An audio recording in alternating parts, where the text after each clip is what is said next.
नमस्कार, फर्स्ट बिहार झारखंड देख रहे हैं आप। मैं हूं आपके साथ आर्यन आनंद। बिहार विधानसभा चुनाव के पहले फेज की जो नॉमिनेशन की दिन थी वो आज आखिरी दिन था। ऐसे में कई उम्मीदवारों ने नॉमिनेशन किया है। बताते चले कि जब 2015 में विधानसभा चुनाव हुए थे उस समय जो समीकरण था महागठबंधन का, उसमें एक अहम चेहरा थे मुख्यमंत्री नीतीश कुमार। लेकिन जब वापस से मुख्यमंत्री नीतीश कुमार ने पाला बदला और एनडीए खेमे में गए, उसके बाद सरकार बदली और कई जो विधानसभा क्षेत्र हैं उनके जो विधायक जो विरोध में थे, जो विपक्ष में बैठे थे, उन्होंने कई तरीके के आरोप लगाए कि जब सरकार बदली है तो काम काज करने में दिक्कतें हो रही हैं। अब जब नॉमिनेशन का दौर चालू है तो कहीं ना कहीं जो बातें नेता कह रहे हैं, जो विधायक वापस से नॉमिनेशन कर रहे हैं, वो कह रहे हैं कि दोबारा जब हम सत्ता में आएंगे या फिर जब हमारी सरकार बनेगी, दोबारा जब जनता मुझे मौका देगा तो जो काम अधूरे रह गए हैं उसे पूरा किया जाएगा। बहरहाल इस मौके पे आज कांग्रेस के विधायक बंटी चौधरी, जो कि सिकंदरा से जीते थे, उन्होंने नॉमिनेशन किया है। उन्होंने नॉमिनेशन के बाद जनता से अपनी अपील की है मीडिया के माध्यम से कि मैंने जिस तरीके का काम विगत 5 वर्षों में किया है उन काम को याद जनता रखेगी। इसके साथ ही उन्होंने कहा कि जब दोबारा जनता उन्हें मौका देगी तो जो काम अधूरे रह गए हैं उस पर फोकस किया जाएगा और उस काम को पूरा किया जाएगा। पहले आप सुनिए कि नॉमिनेशन के बाद सिकंदरा के कांग्रेस विधायक बंटी चौधरी क्या कुछ कह रहे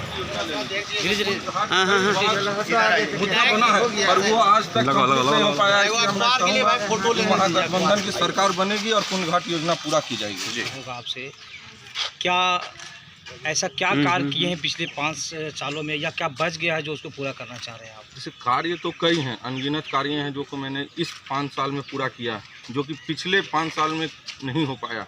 कई ऐसे क्षेत्र थे जहाँ पे सड़क नहीं था, आज़ादी के बाद वहाँ सड़क बनाए। कई ऐसे पुल हैं जो अधूरा था, उस पुल को अब पूरा कराए। कई ऐसे पुल की ज़रूरत थी, उस पुल को मैंने बनवाने का काम किया, जो कि कार्य प्रगति में है।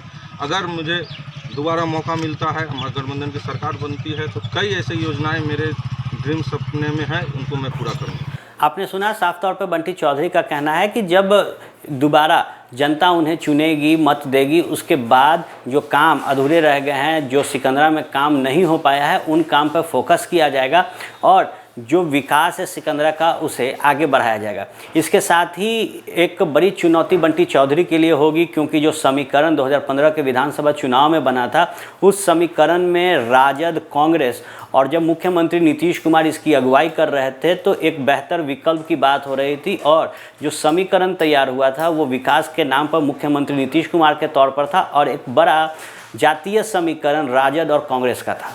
अब जब दोबारा चुनाव हो रहा है, 2020 के विधानसभा चुनाव का जो मंच है वो तैयार है, हर राजनीतिक दल के उम्मीदवार पहले चरण के लिए नॉमिनेशन कर चुके हैं, तो अब वापस से बात इस बातों पर टिकी हुई है कि क्या जो समीकरण से कई विधायक निकल कर आए थे 2015 में, वो जब पुनः चुनावी मैदान में होंगे तो उस समीकरण और इस समीकरण का जो अंतर है उससे कैसे पार पाएंगे। आप बने रहे फर्स्ट बिहार झारखंड के साथ। धन्यवाद।